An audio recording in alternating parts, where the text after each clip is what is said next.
सावन के मौसम एले बरसे बदरिया, बरसे बदरिया। सावन के मौसम एले बरसे बदरिया, बरसे बदरिया।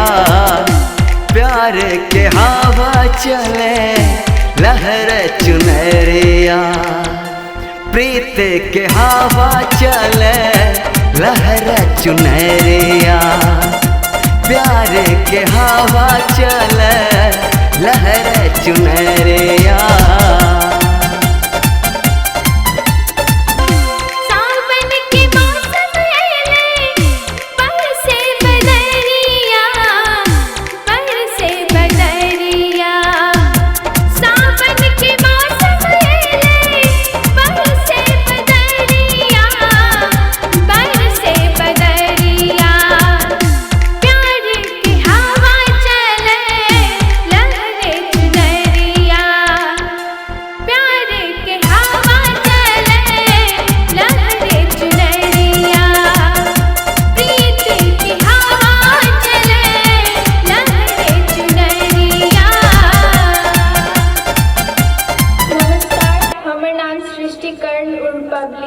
हम विराटनगर के निवासी छी।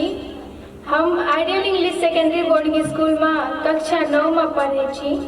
आइ बहुत सौभाग्य के दिन छै जे हमरा मैथिली गाना के रिकॉर्डिंग करे के मौका मिलल, साथ ही केसर जी संगे गावे के मौका मिलल। यदि अहाँ सबके हमर आवाज पसंद आयल, हमर गीत नीक लागल तो लाइक करे ला नहीं भूलब, कियाकि हम अखन सीख रहल छी।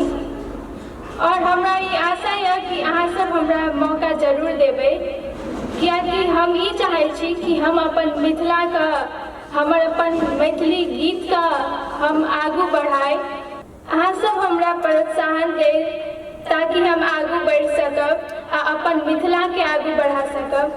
तो अहाँ सब हमरा मदद करू ताकि हम अपन मिथिला के नाम ऊँचा कर सकी। धन्यवाद।